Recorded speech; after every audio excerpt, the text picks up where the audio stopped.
பாருங்க, சுந்தரமூர்த்தி சுவாமிகள் 6-7 சீரில் இதை முடித்தார்.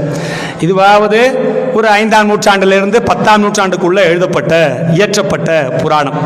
திருவள்ளுவர் அதற்கெல்லாம் முன்னாடி உள்ளவர் இல்லையா, 2000 ஆண்டுகளுக்கு முன்பாக உள்ளவர். பாருங்க, இதெல்லாம் அப்படி நடக்கும்னு தெரிஞ்சிருக்கு.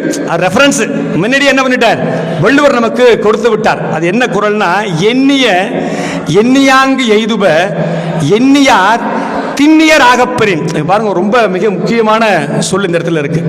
இப்போ இதை பிரட்டி படிக்கணும். இப்போ எண்ணியார் அப்படின்னு நம்ம படிக்கணும். இது நான் உங்களுக்கு புரிஞ்சுக்கிறதுக்கு ஒன்னே ஒன்று சொல்றேன். இப்போ சிவபெருமானுடைய மூத்த பிள்ளை யாரு?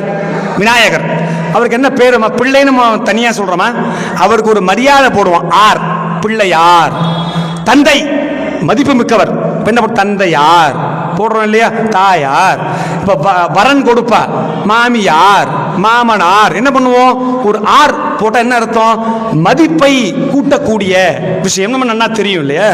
இதை எங்க கொடுத்திருக்கார் வள்ளுவர்? முன்னாடி எண்ணியார். அப்போ எண்ணியார்னு சொல்லும் பொழுது யார் ஒருவர் உயர்ந்த எண்ணத்தை வைத்திருக்கிறார். ஆர் போட்டா என்ன அர்த்தம்? மதிப்பு கூட்டக்கூடியதுன்னு அர்த்தம் இல்லையா. அப்ப யாருக்கு இந்த எண்ணியார்னு அவர் சொல்ல முடியும் திருவள்ளுவர்?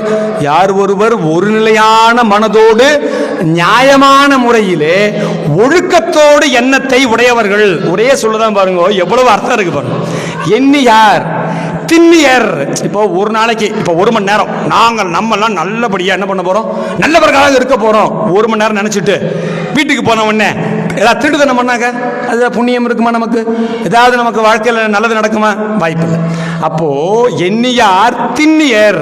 திண்ணியர்னா என்ன? திட்பவட்பமாக, இந்த வினாடி மட்டும் இல்ல, இன்னைக்கு மட்டும் இல்ல, இந்த வாரம் மட்டும் இல்ல, மாசம் வருஷம் இல்ல, வாழ்நாள் முழுவதும் யார் ஒருவர் உயர்ந்த எண்ணத்தை வைத்திருக்கிறாரோ, மரியாதை, இந்த சமூகம் தரக்கூடிய மரியாதை தரக்கூடிய எண்ணத்தை யார் வைத்திருக்கிறாரோ. இப்போ மேற்கத்திய பாணியில என்ன பண்றா, மேனிஃபெஸ்டேஷன் அப்படின்னு ஒரு பயங்கரமா ஒன்று போயின்னு இருக்கு. இன்ஸ்டாகிராம் ரீல்ஸ் எல்லாம் பார்க்குற வழக்கு தெரிஞ்சிருக்க வாய்ப்பு இருக்கு. நீங்க பிரபஞ்சத்தை கேளுங்கள், உங்களுக்கு அது அனைத்தையும் கொடுத்து விடும் அப்படின்னு சொல்றேன். நம்ம இன்னைக்கு சாயந்தரம் பிரபஞ்சத்துக்கிட்ட எனக்கு கார் வேணும் அப்படின்னு கேட்குறோம். இது உயர்ந்த எண்ணமா? கார், ஆமா சுவாமி உயர்ந்த எண்ணம். நான் நல்லா என்ன பண்ணுவேன், தரையில் நடந்து போகாம உயர்ந்து காரில் உட்காந்து போவனே. அப்படி இல்லை. சாயந்தரம் என்ன பண்றோம், எனக்கு தங்க மோதிரம் வேணும். மனசு என்ன பண்ணிடுது, பிரபஞ்சத்துக்கிட்ட பேச கேட்கும்போது மாறிடுது.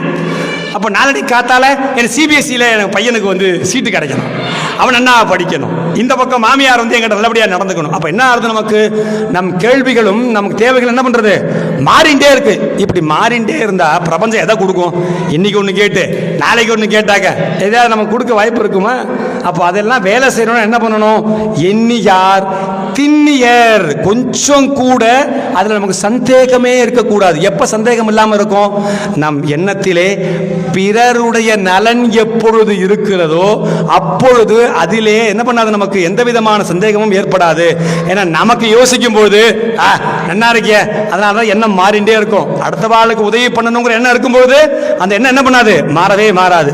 அப்போ எண்ணியார் திண்ணியர் ஆக பெறின். என்னன்னா, யார் ஒருவர் உயர்ந்த எண்ணத்தை வைத்திருக்கிறாரோ, அவர் வாழ்நாள் முழுவதும் அந்த எண்ணத்தை பற்றி இருக்கிறாரோ, அவருக்கு கிடைக்குமா? என்ன கிடைக்கும்? எண்ணியாங்கு எய்துப. அவர் என்ன எண்ணத்தை வைத்திருந்தாரோ, அவர் எந்த ரூபமாக அந்த எண்ணத்தை வைத்திருந்தாரோ அது கட்டாயமாக கிடைக்கும் என்பது வள்ளுவ பெருந்தகையின் கூற்று. அப்படியாக இந்த கூற்றுவ நாயனார் எவ்வளவு பெரிய அரசராக இருந்திருக்கலாம், வீரம் பொருந்தி இருந்திருக்கலாம். ஆனா அவர் மனசுல என்ன இருந்தது? ஓம் நமச்சிவாயே என்ற மந்திரம் விடாமல் இருந்த காரணத்தினாலே, எண்ணியாங்கு எய்துப, விடாமல் இருந்த காரணத்தினாலே அவரிடத்திலே அந்த மணிமகுடமாகப்பட்டது இறைவனின் திருவடியே வந்து சேர்ந்தது என்பதை முன்பே நமக்கு எடுத்துக்காட்டியவர் திருவள்ளுவர்.